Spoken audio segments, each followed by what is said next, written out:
Okay, good morning.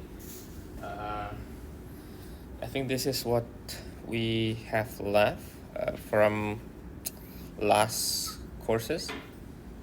So we have this bucket truck. It has some certain force, weight, and it is asking the internal force in cross section E, and also in cross section E in the midway of A and B.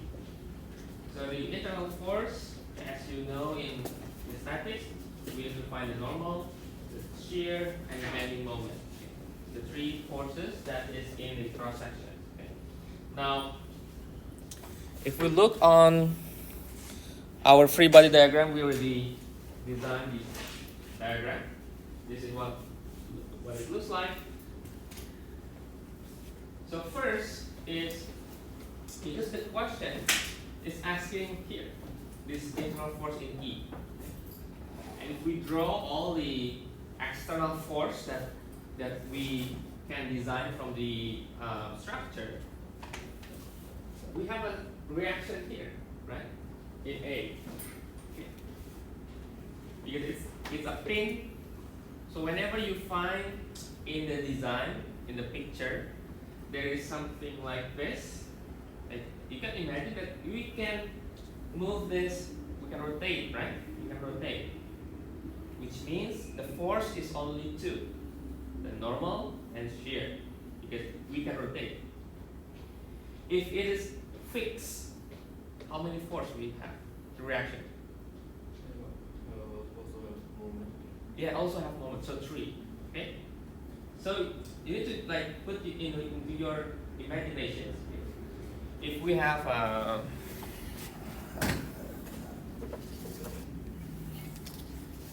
if this stuck in the wall, can we rotate freely? No, right? There will be a reaction. So that's why when we move this, the reaction is normal, right? Shear, and also the reaction is the rotation or the moment. Okay? But if we can rotate this freely, the reaction is only two, right? Going up and going there, or here, okay, normal or shear, right? So this is that kind of reaction. So we have only two. So that's why we have this AX and AY. And whenever you mention the direction, it doesn't really matter. If in your calculations the result is negative, which means it should be the opposite. So no worry. So you can imagine in any way you want, okay? For now. Okay, you can go here or here, same thing. If the result is negative, then your drawing is the opposite direction. Okay? Okay, now to find the E, we need to find the external force, right? This is also external force, okay, from the diagram here. So we need to find this AX and AY first, and then we can determine and we can slice this, and then we find the internal force. Okay, that's how we deal in statics, right? Because most of the time, all the chapters, like in our course, about stress, shift stress, and later we learn about the beams, how to bend the beams. The first steps in all those chapters is about statics. So every time you work on the question, you need to work on the statics first, and then go through the mechanical one. Okay. So why we need statics is to design the first is the structure, the reaction force. Okay. Okay, now we need to find those two forces. Okay. How to find? As usual, our tools is just sigma f x 0, sigma f y 0, and sigma moment 0. Okay.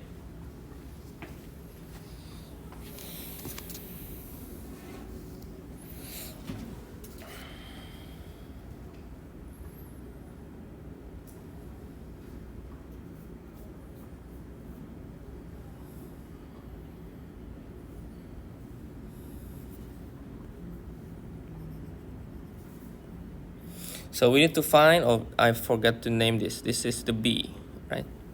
So we have 3 actually, because there is another reaction on B. Okay. So first is, we already find the weight for AC, for CD, and we need to find the moment,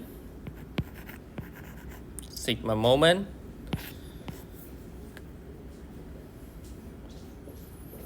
Now, because we have this B, I think this is the one that can be identified first. If we let this A as our perspective for a moment. So if we want to find a moment at A, then we can imagine all the weight can incorporate, and then we can also imagine that B also can be incorporated. Okay. So let's say we are going to take the sigma moment at A equals 0, and remember that the moment, this will be the positive moment, right? If we had a counterclockwise, okay? So imagine how it will be. First, maybe start from the 280. So it goes clockwise, so it's negative. So negative 280. What's the length? The length is this is 0.4, 0.8. This is 0.2, 0.6, yeah, 0.6. So 0.6. And then the angle for that length is, oh, this is the angle here. So the beam is on the 20 degree, right? So we need to make it in the straight line. So we need to multiply with the cosinus 20, right? So multiply with cosine 20. And then another one is the 168. It's also negative, yeah, because it's clockwise. And then multiply with 0.6 is 1.4, 0.6, it's 2 meter, right? 2 meter. Maybe to help, maybe giving you the units, sometimes it's helping. So let me write all the units.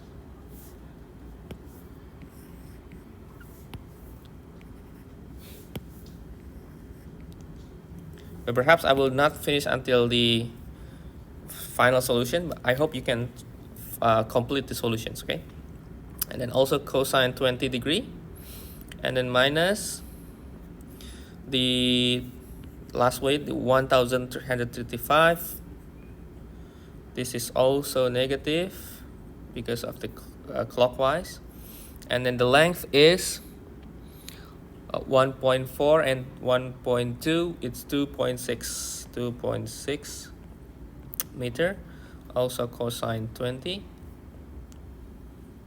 And then what is B? B, we need to make go here, and then later go here. Okay, so we need to multiply with both. So B, or we can just make B, if we imagine this has there and there, so we could imagine from here it's counterclockwise, so it's positive, right, for B. So B is positive.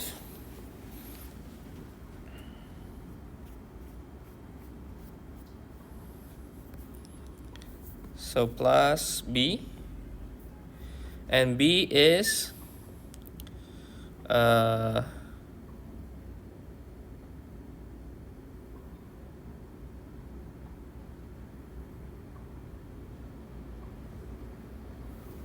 let's say B is going here, and then this is B, this is B, this is B, cosine 6, this is B, sine 60, B sine, so B sine 60, cosine 20, Or we could, I think we can just take this cosine 40, right? Okay. So b cosine 40. B cosine 40. And multiply with b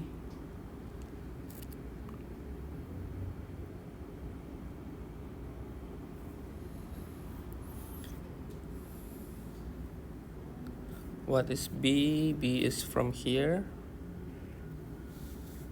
And then this will be 0.4, right? 0.4.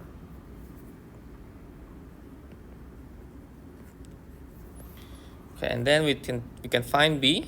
Okay, you can find b. And then the second, so the first part, find external force.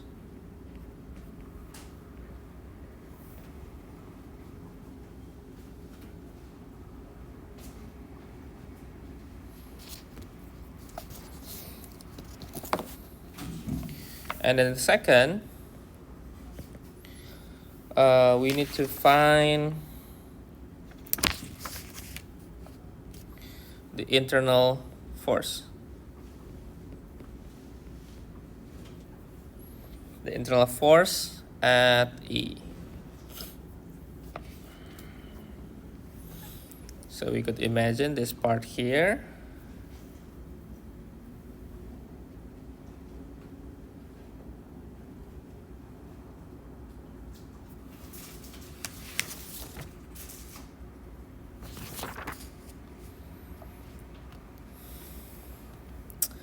We could imagine where is E. E is around here. So this will be E. This is E, right? So let's slice this. Okay. So E.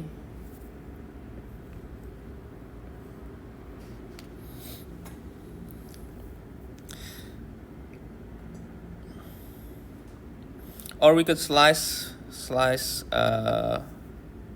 well, let's say just slice in E. So the next part is we need to find the weight on EC.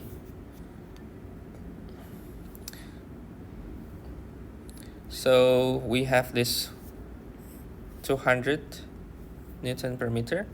So this will be 200 Newton per meter, and multiply with the distance of EC.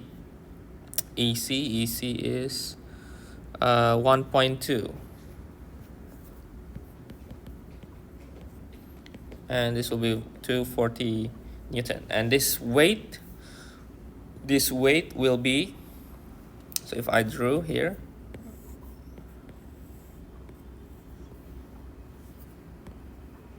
so if this is E, okay, if this is E, so if this is after the slice, to the right side of the diagram,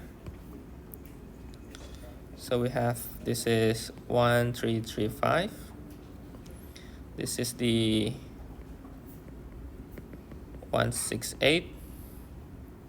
Oh, let me name all the, it's D, this is C, this is C, this is E. So this will be EC, the weight is in the middle, and the beam, all the weight is in the middle, so we EC 240 Newton. And all with the distance, so distance here 0.6, this will be 0.6, and this also 0.6.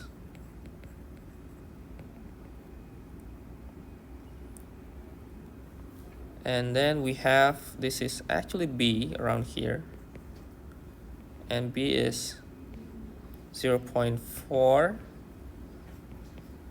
and 0.2, okay, for that part. Okay, I hope you can see this. Okay. Now the reaction then comes, this is the normal, this is the moment, and this is the shear. Okay. Now our goal is to find these three components: okay? The normal, the shear, and the moment. And our tool still saying the sigma of Fx, Fy equals 0, the sigma of the moment also equals to 0.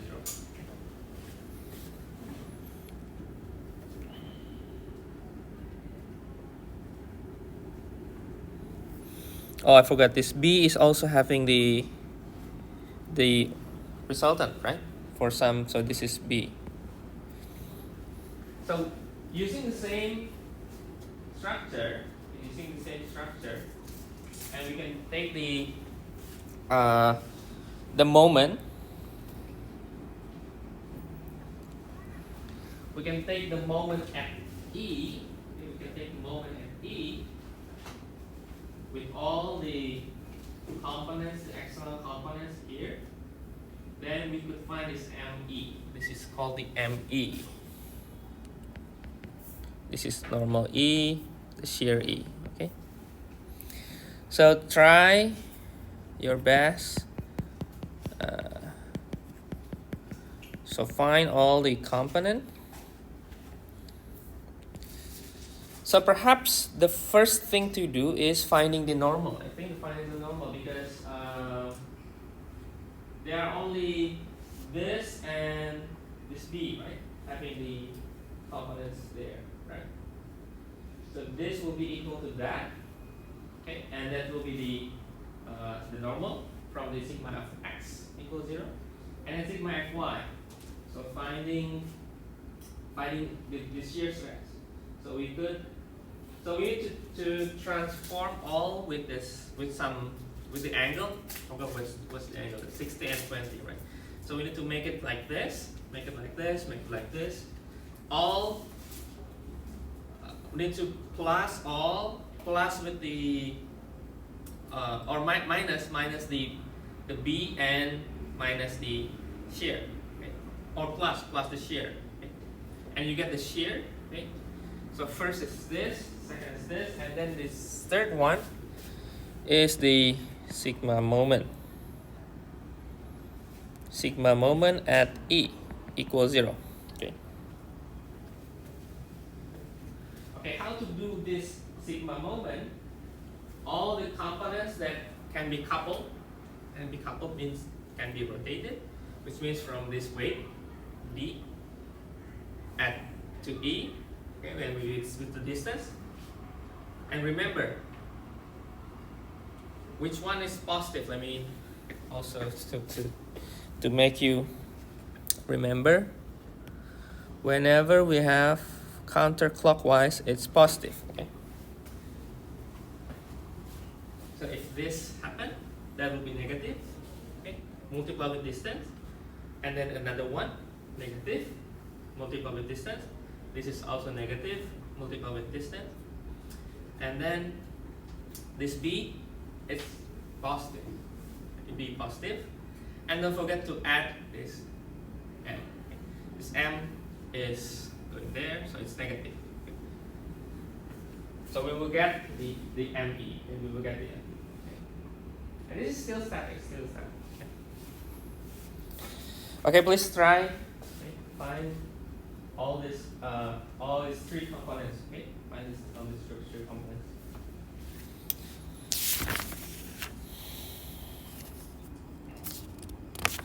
And then try the exercise. I think I attached the exercise. I think 2 or 3 questions. I think two questions. Try also that. For the answer for the exercise, I will later put maybe today or maybe next week. Okay, because we need to catch up with the contents, so I need to just finish off the statics review until here. Okay, we can discuss more because in next chapter every part will mostly deal with the statics at the first steps, okay? Especially design the diagram and then design the equilibrium, okay, the system. Okay, now we start with the stress and strain, okay, or we can start with the normal stress, okay, before we deal with the strain. So normal stress.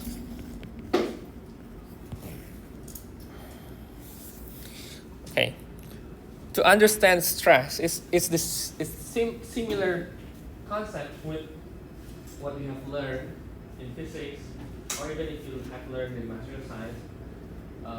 We could say the stress is just the force divided by the area. Okay.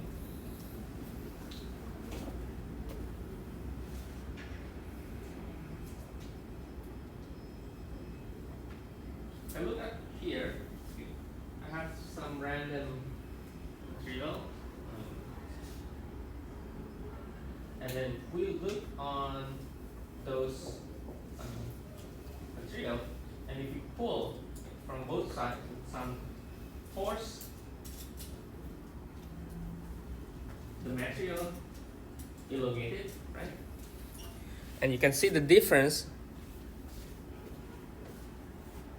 from the original AB, and it's become, it has the differences there, right?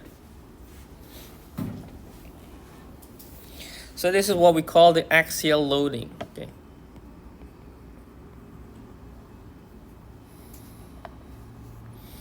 Now, if we want to know what is really happening in between these components, so if we give, like, we pull, okay, with, let's say the material is solid, okay, it's solid, not hollow. So in all sections here, in all sections of the area, they also have distributed loading, okay, with the same direction with this P or that P. So if we slice this up, okay, we have this distributed loading, okay, and this is just the resultant, okay, just the total force. Total force. Also, if we would like to see in these two sections, you can see that those two sections also have the distributed loading. Okay.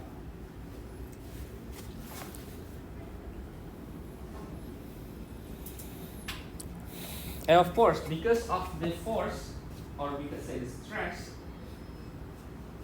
the material, this part here, if we see how it's changed, okay, the distance, this distance, if we take some matrix or measurement, it's also changed.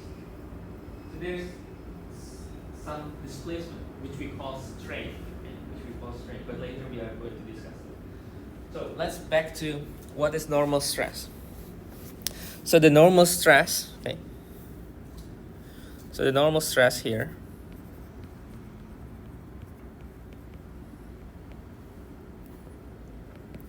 is the force that is normal.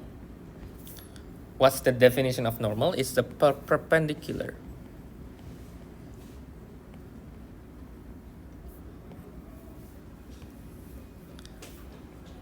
to area. Or maybe need to write completely there. Okay. Divide with the area. Area on which force act. Okay. Yeah. So perfectly what we have here, the axial loading, we say this is the normal. Okay? So every time you see any loading that is perpendicular to the cross section, we could say that it's the normal stress. Okay, it's the normal stress. There are different stresses. Later you'll learn the bearing stress. Okay? And even when we learn statics, we learn about the shear stress, the stress that is going like upside down if you have a beam, right? We call this the shear stress. Like when you cut the paper, okay, when you cut the paper, you have this kind of stress. Okay? But the normal stress is the stress that is having a force that is normal to the area. Okay. And we could say the convention, this will be positive if it is tensile. It will be negative if it is compressive. Okay. Now, usually, the units that usually have is that the force is the Newton, right? The standard units, and the area is just meter squared, okay? And we call this Pascal, right? PA. But imagine that this is just like for Newton over meter squared. So it's, I think you could imagine with your own body, it's really small, right? 1 Newton over meter squared. So if you imagine like in a structure, like in beam, steel, like in buildings, the standard probably megapascal or even gigapascal. Okay? So that's the one that we probably will see mostly. So we are going to have Newton over millimeter squared, which is the megapascal.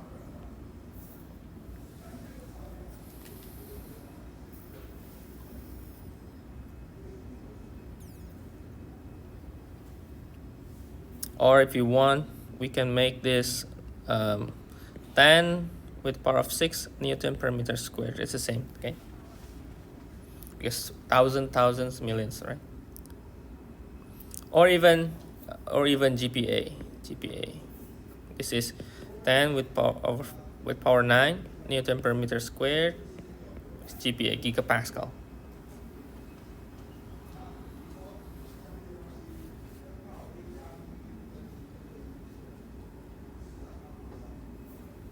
Okay, just an introduction here. And then this is if we look at how it looks like, okay? If we take some random samples, we take axial loading on x-axis. We say we have an area. Well, it's not particular like a beam or a circle. This is like a random sampling.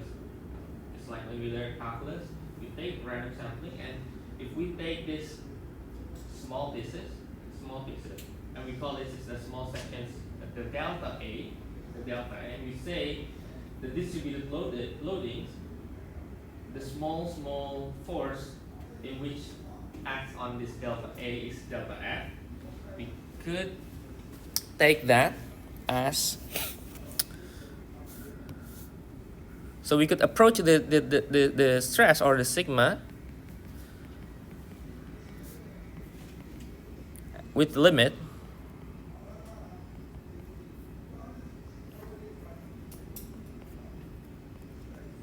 so this is more precise and more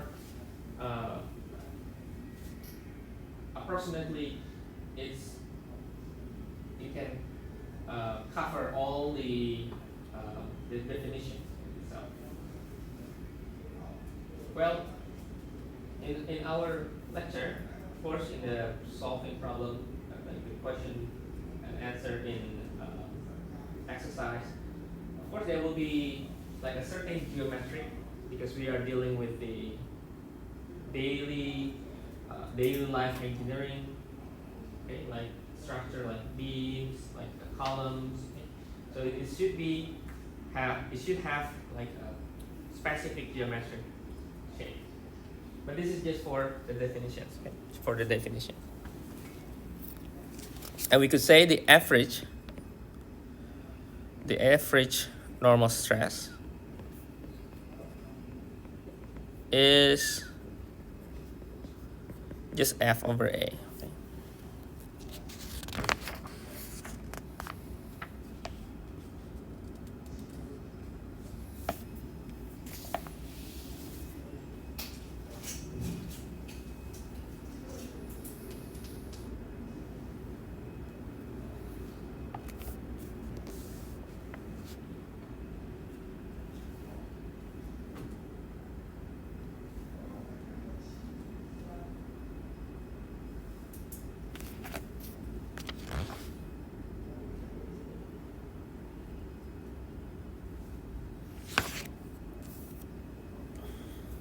Okay. Now next, well,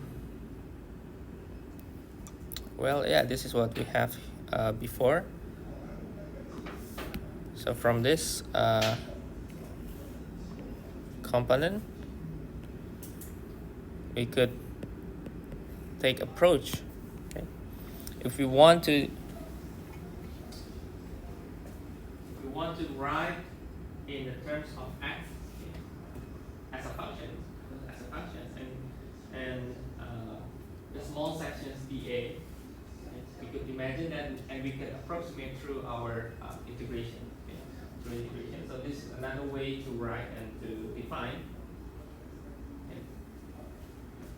So for the sigma, that will be our integration. And the moment, because this is for 3 dimensions, so we have 2 moments. Do I have the picture? Yeah, just the picture here. Okay. The picture here.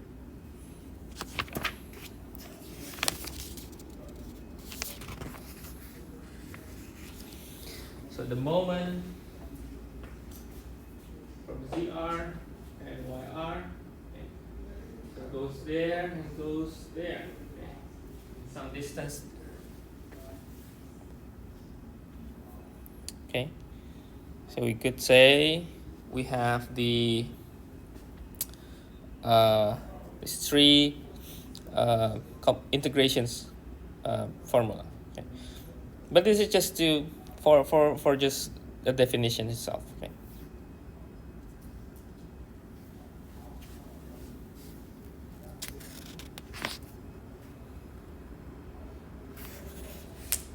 Okay, let's say we have here. Okay, we have the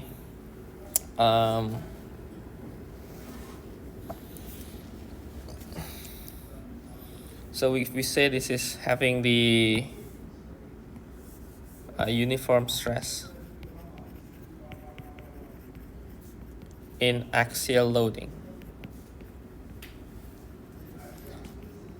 prismatic bar.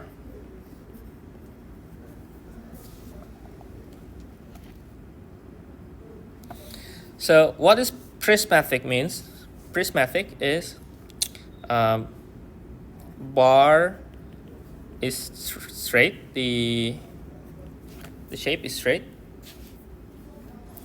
and has the same cross section,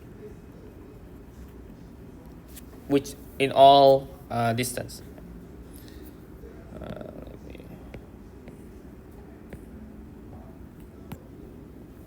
Okay, that's prismatic. This is the illustration on prismatic.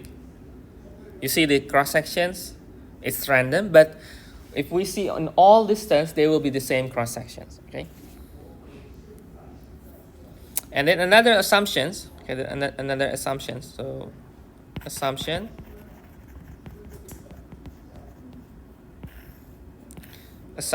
to make that the normal stress will be uniform. So first is prismatic. Second is homogeneous. What homogeneous means? That is the same material. Okay? Same material.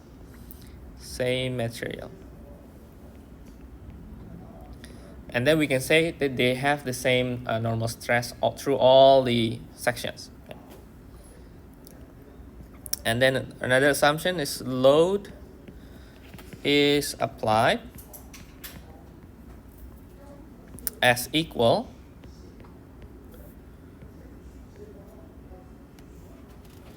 and opposite force or opposite uniform stress distributions over the 2 and cross sections of the bar.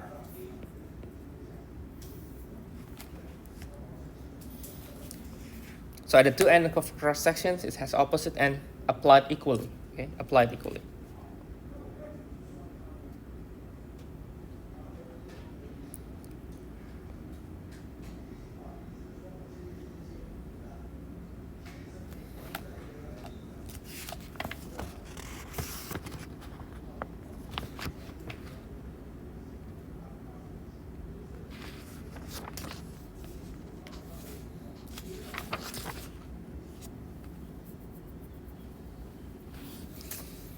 So what does it mean, the last part? That means is here, okay? We can take this opposite as equal. That's also one assumption. Unless maybe some question will provide this information. If not, then we can assume this assumption. we can assume these assumptions.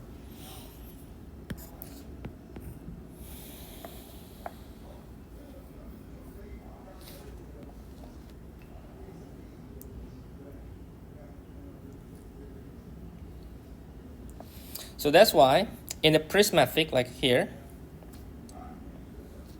we need to be precise to write or to imagine that the sigma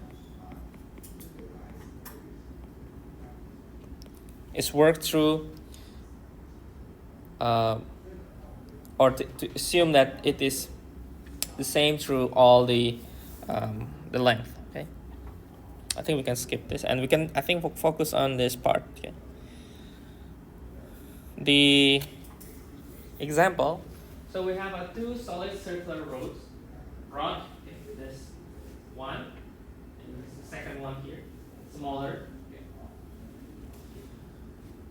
So they both welded, you know, welding. So they both fused together, melted together here at B to form a single rod, as shown here.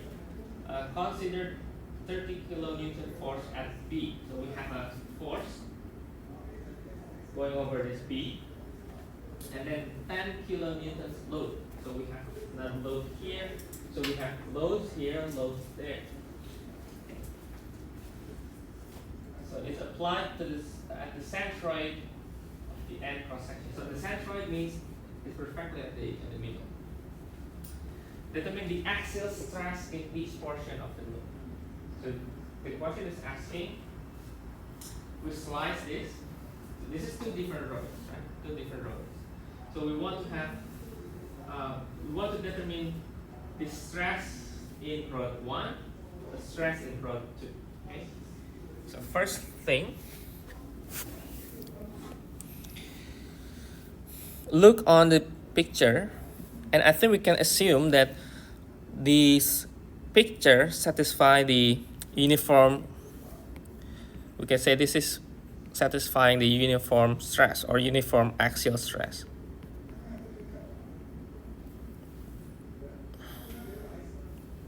Okay, first let's slice the rod 1. So let's say rod 1. Okay, so we can make a little bit smaller like that. This is B.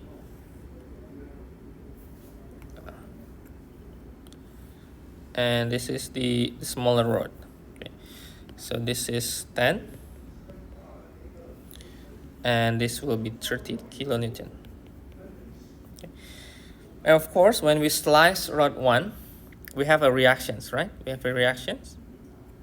Here, we say F1. Okay. And then we can also look on the second rod. So we slice rod 2. So maybe we slice, maybe slice here. Okay. So rod 2, just maybe just that. Okay. And it's the same 10 kilonewton. And we have here is F2. This is C. Okay.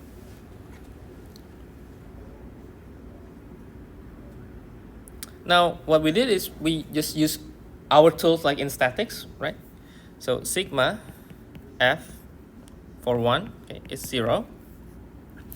So let's say this is negative F1, negative 30 kilonewton plus 10 kilonewton is equal 0, right? So we get F1 is negative 20 kilonewton, which means that Actually, F1 is going there. Okay. So whenever you find your result is negative, it means that your direction is the opposite direction. Okay. So it should be goes there, 20 kilonewton. Okay.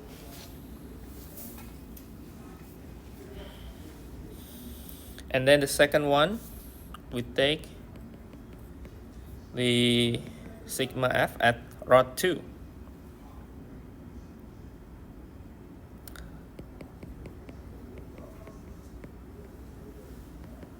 So F2 is 10 kilonewton. So it's already correct.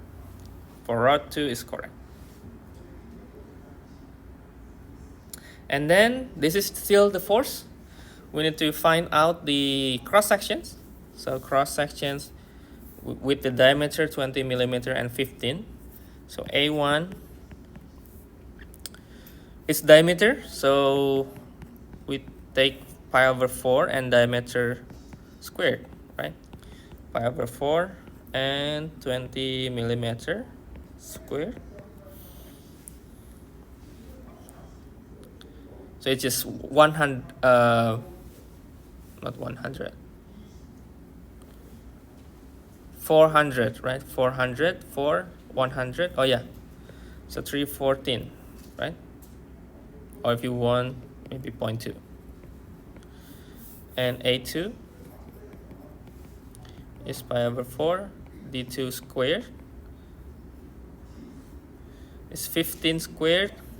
I will write the final results. Okay. So the axial stress, we could write F1A1. Let's just write the same with the negative, okay? Just to show you how it performs. This will be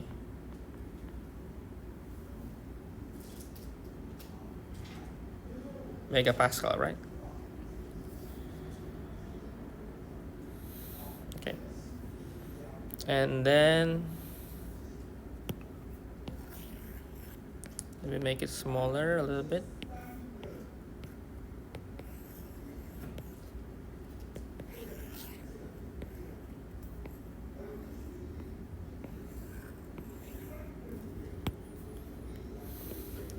And then the second one, F2 over A2.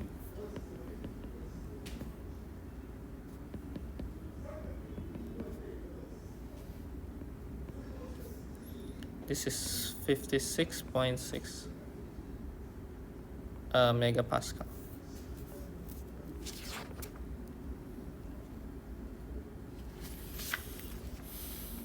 Okay, we could say, since this is the negative, we could say this is compression, and since this is positive, this is tensile.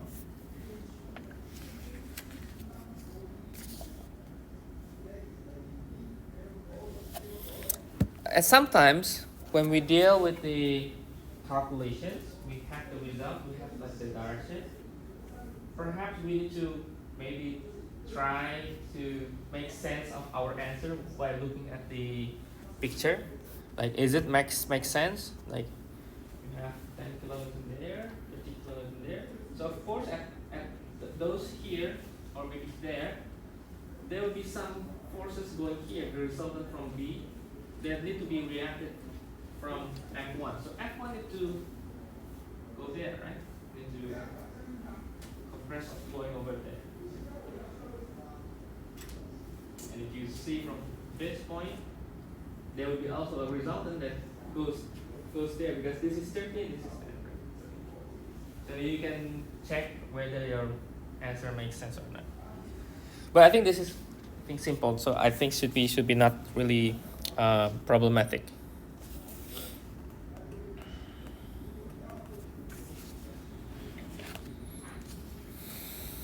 Okay.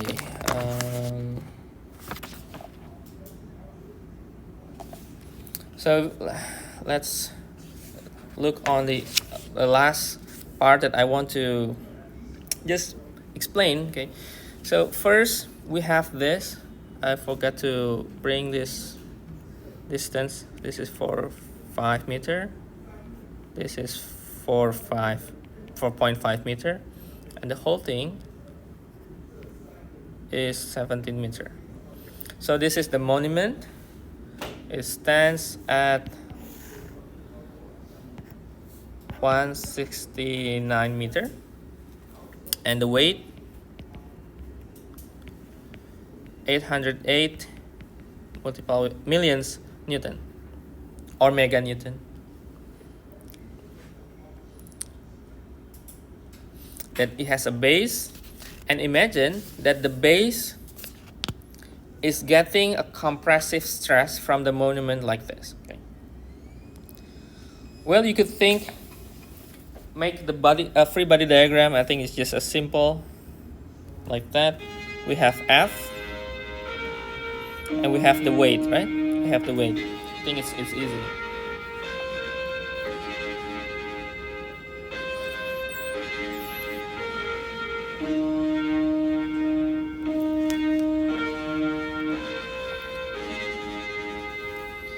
Okay, now what I want to make sure is this is also distributed force, right?